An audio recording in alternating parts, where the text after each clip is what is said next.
안녕하십니까. 메타TV 뉴스기획 의원과의 만남.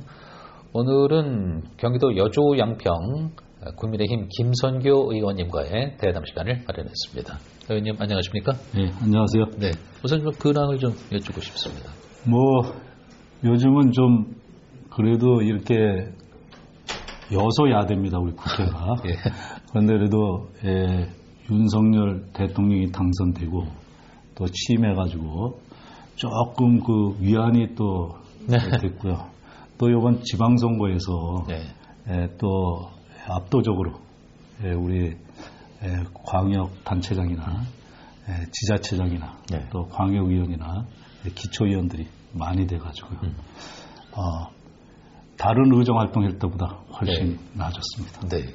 얼마 전에 그 수원역 성범죄 압도적 1위 이 뉴스를 이제 그 입수 발표하셔가지고 저희 메타TV 뉴스 토뉴브에 방송했거든요. 아주 그 도민들의 그 열광적인 반응이 있었어요. 그 이후에 어떤 뭐 시도 차원의 조치나 피드백이 있었습니까? 이제 뭐 철도 범죄를 분석해 보면서 이제 나타난 거거든요. 저도 사실은 수원역이 그런 그 성범죄 최다인지는 저도 전혀 몰랐어요. 그런데 이제 국정조사를 하기 위해서 국정감사를 하기 위해서 살펴보니까 수원역이 우리 철도 범죄가 제일 많은 것으로 나타났습니다. 그래서 제일 중요한 것이 요즘 뭐 스토킹 사건이 많이 일어나고 있잖아요.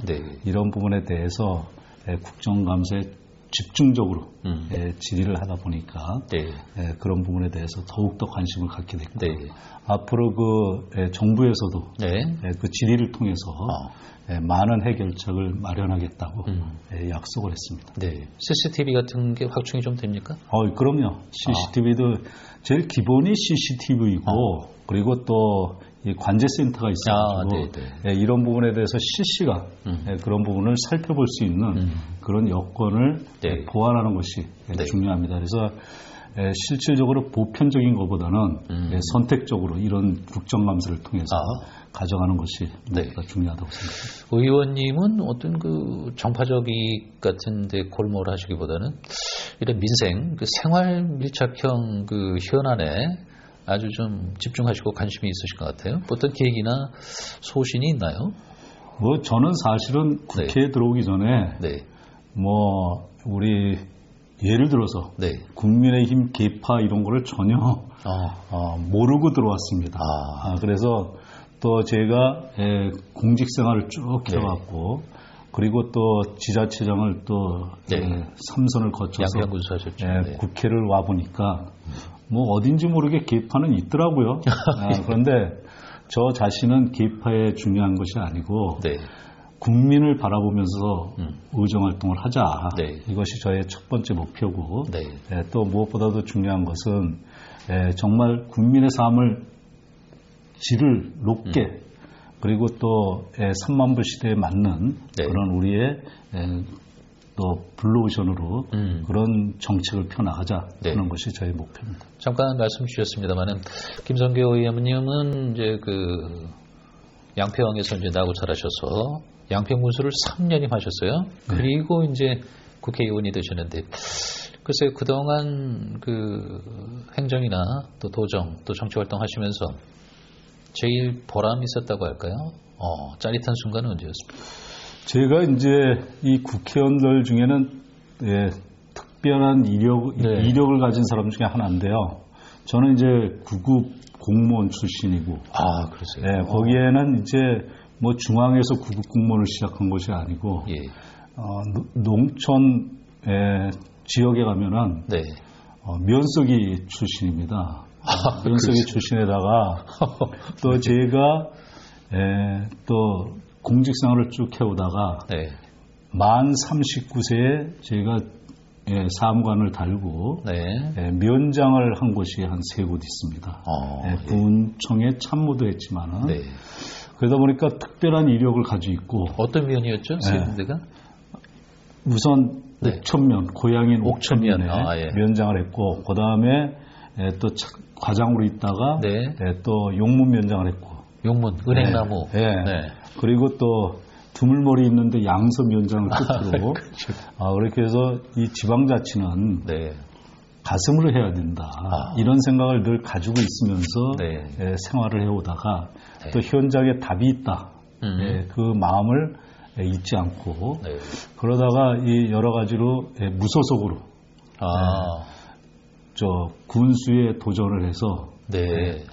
정말 한 1000표 미만으로 네. 그렇게 해서 한 956표 정도 실질적으로 네. 이겼거든요. 무소속이셨어요? 예. 그렇다 보니까 그쪽이 좀 보수 성향이 강한 지역인데 네. 이렇게 해서 제가 군수에 당선이 돼서 그것도 군수에 당선된 것이 만 45세.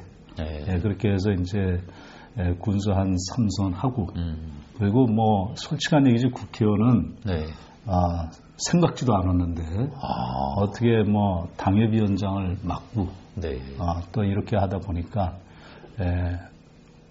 정말 뭐 그게 운인지 관복인지 모르지만은 그래도 국회의원 배지를 달게 됐는데 그동안 열심히 일해오신 결과 그래서 다른 분들하고는 제가 좀 차별을 시켜야겠다. 개인적으로 정말 국민의 삶의 질을 높이는데 역점을 두고 정말 따뜻한 가슴으로 우리 국민을 모셔야 되겠다 하는 마음으로 의정활동 열심히 하고 있습니다. 네. 그동안 이제 행정 정치 해오시면서 이땐 정말 힘들었다 아니면 이건 참 아쉬운 대목이다 하는 점이 있다면요? 우선 뭐 요 근래에 일어나는 그런 현안을 보면은 본의 아니게 정말 이 과거에 10년 전에 뭐 이렇게 한 행정까지도 그렇게 해서 민형사상이 없는데도 불구하고 그렇게 해서 이제 프레임에 씌워가지고 가는 것이 좀 안타깝고요. 두 번째로는 이제 너무나 님비 현상이 강하다 보니까 이것이 또 꼭 해야 된다, 해야 된다 그런 것을 좀 쉽게 해서 억지 쓸 적에 그런 부분이 상당히 힘들죠. 그렇게 하고 또 이것이 이제 중앙의 정부도 지역의 실정을 좀 잘 알고 이렇게 해서 좀 정책적으로 예산도 편성을 하고 이런 부분이 되는데 우리 뭐 국회의원들이야 예산의 심의권과 승의권은 있어도 예산의 편성과 집행권은 그래도 정부 부처에 있지 않습니까? 이런 부분을 이제 이렇게 해서 해결해 나가는데 그리고 또 두 번째로는 이제 뭐 면적과 관계없이 인구로 해서 집중 그 예산을 좀 편성을 할 적에 이것이 이제 격차가 점점 나잖아요. 그런 것이 이제 시간이 지나면 지날수록 좀 아쉽다 이런 생각이 듭니다. 지금 지역구가 이제 여주, 양평 이렇게 되어 있습니다. 두 지역의 현안은 지금 뭔가요? 현안 많죠. 제가 상임위원회가 국토교통위원회고 먼저는 이제 농해수위였었거든요. 2년 동안은 농해수위에서 활동을 했고요. 그래서 농해수위에서는 어떻든 양평은 임야가 74% 임야가 있고 여주는 임야는 뭐 50% 미만이지만 잘 정리된 곡창지대입니다. 그러다 보니까 이제 뭐 농업용수라든가 그리고 또 농어촌의 그 협력 사업 이런 부분에 주력을 해서 그런 부분에 예산을 좀 확보하는데 좀 노력을 해왔고요. 그다음에 지금 이제 국토교통위원회니까 지금 여주에서부터 원주까지 경전철이 생기거든요.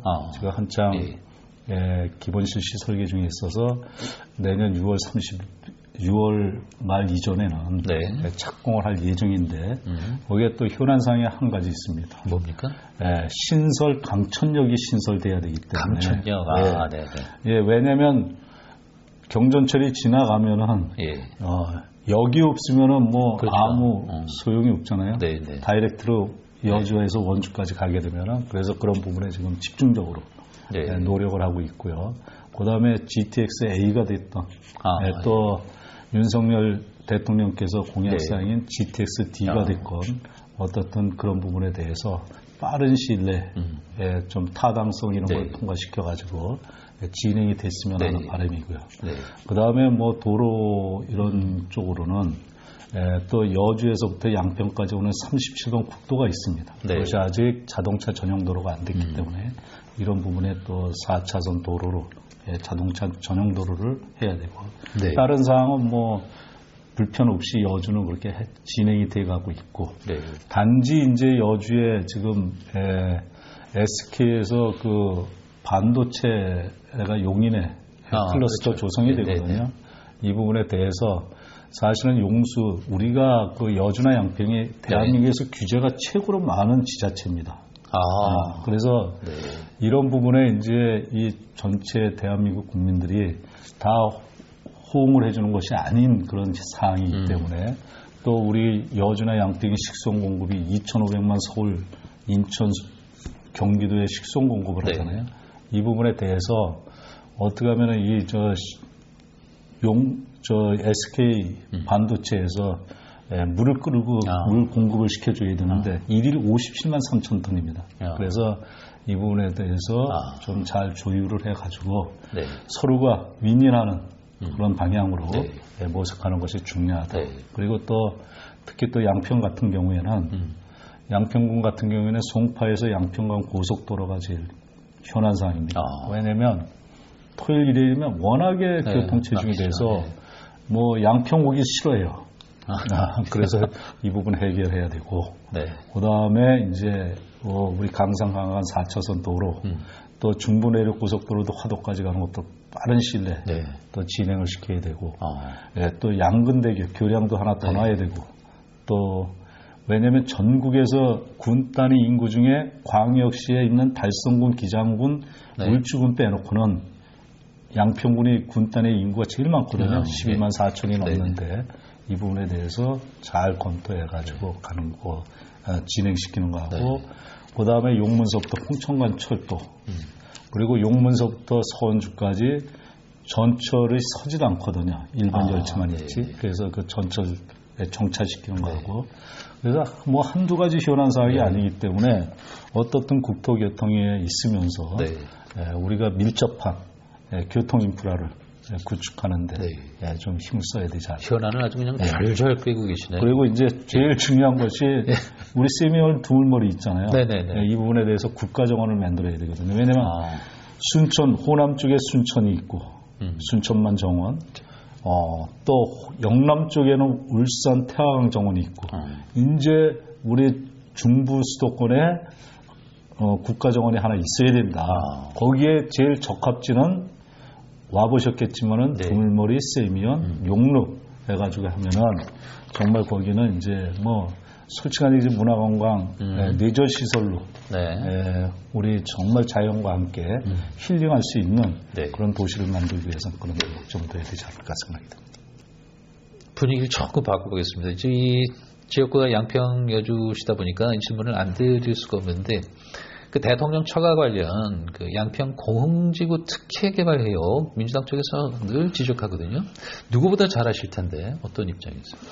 제가 이제 뭐 일단은 결론부터 내면 대장동하고 백현동 있죠. 성남에 그 개발 사업이 이제 언론 매체 뭐에서 전 국민이 알다 보니까 윤석열 대통령 처가에 대해서 이제 했는데 윤석열 대통령 처갓집이 경기도 양평입니다. 그러다 보니까 2011년도에 제가 그 당시에 군수 당시에 350세대 아파트를 허가를 내줬어요. 우리 직원들이. 근데 이제 위임상이기 때문에 뭐 제가 책임이 없다는 것은 아니고, 근데 불법이 없었습니다. 단지 개발 부담금이 뭐 이렇게 산정 기준에서 우리 직원이 뭐 어떻든 착오를 일으켰는지 또 아니면은 충분히 또 착오를 만약에 일으켰대도 추징해서 내면 되는 거거든요. 세금이라는 것은. 그래서 이제 그것은 최은순 여사께서 완납을 했고 그리고 뭐 인허가 문제에 대해서는 하나도 하자가 있는 것이 없고 그리고 2011년도에 허가를 내줬고요. 그리고 저는 최은순 그 장모님이나 여사 또 김건희 여사님이나 얼굴도 한번 못 본 상태고. 아, 그러세요? 그렇죠. 그리고 2012년도에 김건희 여사하고 윤석열 그 당시에 우리 검사장인가 뭐 그렇겠죠. 우리 여주지청장도 안 됐으니까 그때 결혼을 하게 됩니다. 2012년도에. 그리고 2013년도에 여주지청장을 오시게 돼요. 그러다 보니까 저는 양평 군수구 또 여주지청이 관할이 이천시장 또 여주 그때 당시에 군수인지 뭐 그랬을 거예요.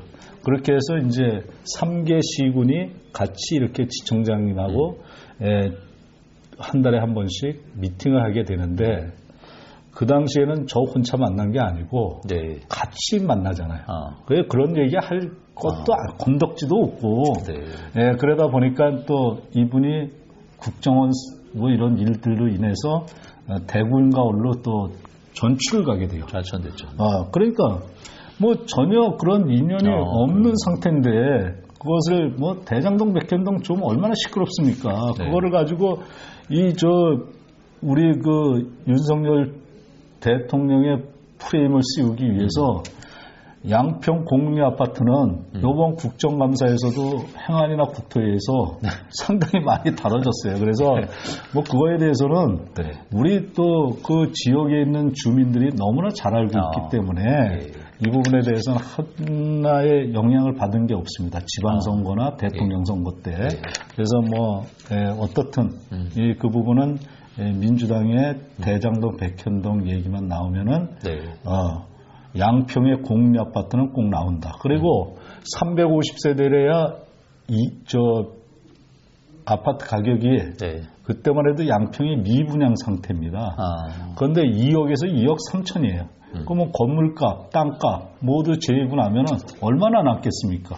그래서 그런 부분에는 하나 또 제가 뭐 어디가 그랬다고 제가 뭐 일부러 그거를 또 방어하려고 노력도 하지 않고 뭐 제 자신이 잘못이 없는데 뭐 하나 또 우리 직원들이 하나 또 거기에 대해서 뭐 그렇게 큰 문제가 없는데 그걸 굳이 그걸 자꾸 얘기를 해봐야 그렇게 해서 뭐 그냥 답보 상태에 있는 알겠습니다.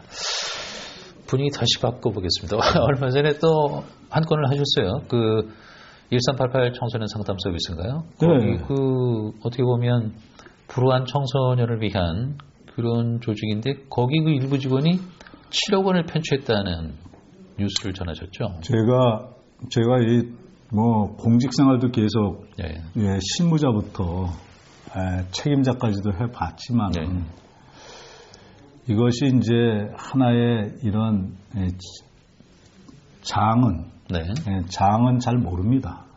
다 이런 보조금 사건이 일어나고 이런 거는 하나의 그 실무진에서 많이 일어나거든요. 그런데 그 1388 청소년 상담 서비스 민간단체는 어떻게 보면은 좀 의도적으로 했지 않냐. 왜냐면 많은 보조금을 가져가면서 지금 뭐 또 항소까지 하고 뭐 여러 가지 있잖아요. 일들이 사건이 벌어지고 있고. 근데 그 반환도 하나도 안 하고. 이게 실수를 했다면은 이게 했는데 다 또 나눠먹기식으로 쓴 것 같고 뭐 그거는 실체는 안 들여다봤으니까.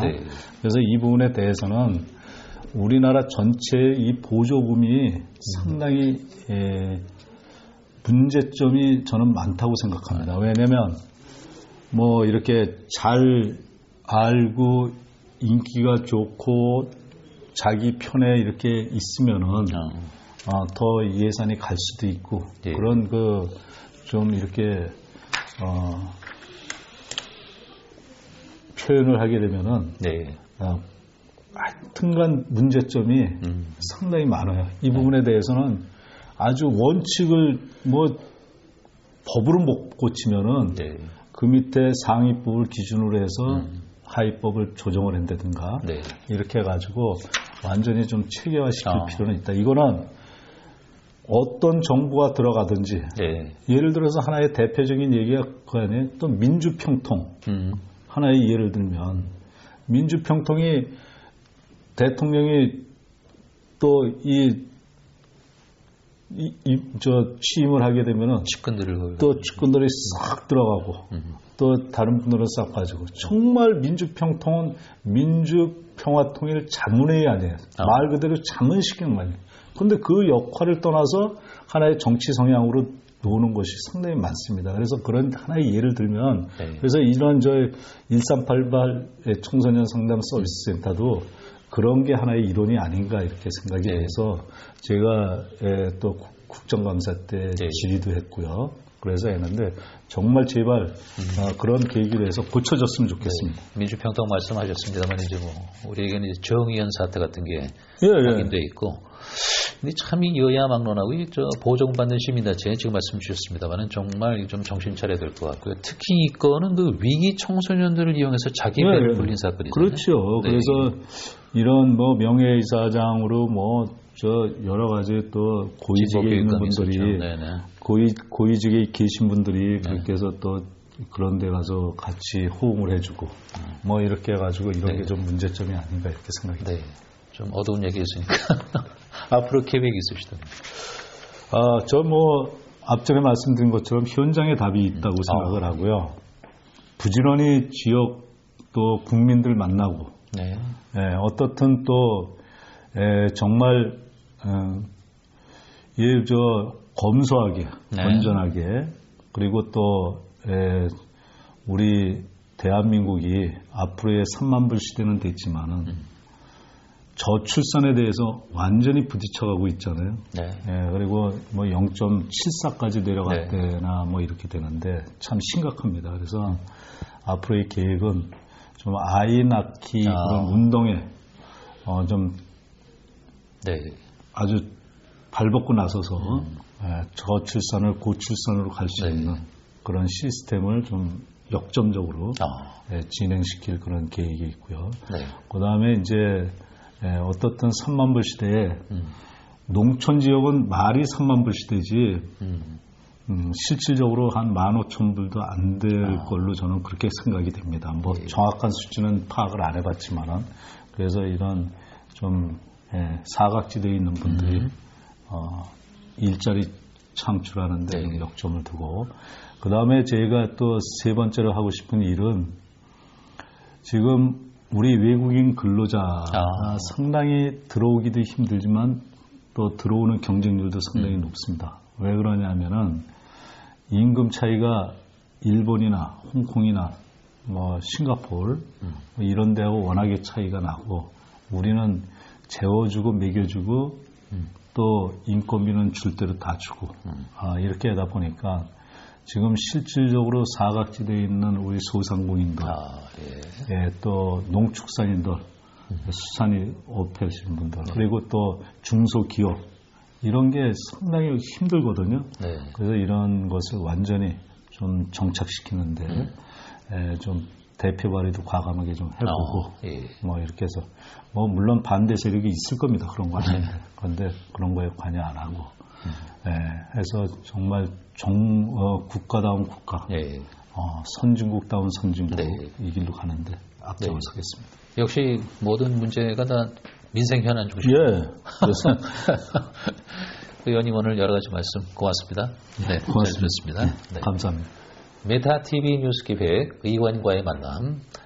오늘은 경기도 여주 양평 지역구 국민의힘 김선교 의원님과 대담을 나눠봤습니다. 고맙습니다.